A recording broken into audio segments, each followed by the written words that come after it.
Thank you, Adrian. Regina, although a brand may have its designs registered, is there a way to avoid a design being duplicated in the market? To avoid it, no, because there will always be copycats out there. A lot of the time, infringement or when someone else is copying your brand, it's an indicator of how successful you've been.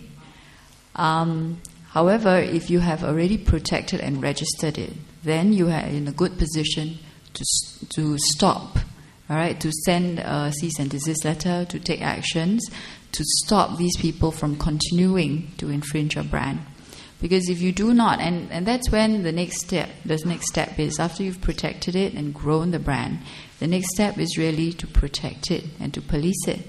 Because if you do not, then then the market gets a feeling that, okay, the brand's not all that important to you. And you give them a free license to encroach a little bit more and a little bit more and a little bit more. And when that happens, then you have dilution. Then the brand is not really just exclusive to you. So prevention, not really, but once the message is sent out, many times it's a deterrent. Yes. Okay. We also have another question from the floor. Can an importer patent a product that does not belong to him? Can an importer import a Singaporean importer? I take it. The answer is no. A valid patent when filed, needs to be new. All right. So if it's already in a product form, then it's no longer new. By newness or novelty, I mean it's a worldwide novelty. That means it's not been used before. Okay, thank you. Adrian, to propel the business forward, what type of other strategic alliances would Ya Kun be looking at? In terms of what? What kind of strategic alliances? Yeah, in terms of how you want to further propel your business, grow the business. Okay, propel our business. You have more franchisee and more area, more location. Open up more location. In fact, we're also thinking of doing another new concept. We thought of a new concept by having a new concept like having a new company name of Loi Coffee, yeah? Loi Loi under my name.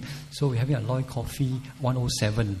So maybe down the road you might see this new concept coming up. And also we have cookies also. We have some Ya Kun cookies coming up. We complement our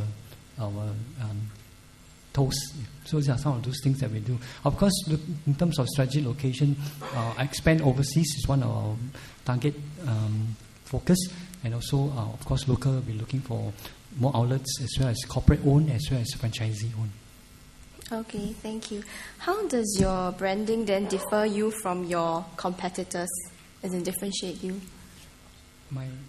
Your branding differ you from your competitors? As I said, so far, in those days, maybe 10 years ago, when we talk about competitions doing Kaya Toast, I just name 3 famous those days, about maybe 10 years ago. One is the Kinini Kopitiam, they're selling Kaya Toast. And then, of course, there's another one is Chimbichin at the East Coast. I think you all heard about Chimbichin. So these are 3 main players. So over the years, people thought, the entry barrier is so easy, I can just replicate it, I can just copy it. Then there are a lot of coffee toasts have been spun over the last few years. So as a result, there are so many of them selling the same thing. And then after that, when they start opening, they find that, it's not really the return of investment, in the sense that you don't really make a lot of money. So as a result, they add on a lot of things like noodles, add a lot of things like dumpling, all kinds of things added into it just to make the business grow. So they didn't, there's some risk, they didn't calculate the risk properly. So as a result, many of them grow. And so for us, we already have our tradition and also have our heritage, and then this is something that we bank on. And then of course we have rich history, and also we make sure that we are proficient in whatever we are doing in terms of our menu and so on. Something like that. Okay, thank you. Okay, our last question will be for Ms. Regina. What are the legal practices that brand owners must be aware of when they're expanding abroad? Okay. When companies go abroad, it's necessary to realize that your activities abroad are governed by the laws of that country. So an idea of what the laws are would help very much. I mean, it's not merely just IP. Clearly, trademark laws are different. Some brands may be registrable in certain countries and some are not registrable in other countries. The knowledge of what the brands are, what the brand laws are, knowledge of what infringement laws are, and also, depending on where you're going, different languages. So some brands need to be translated. Some brands, even if you don't translate it, they have an odd meaning in another language.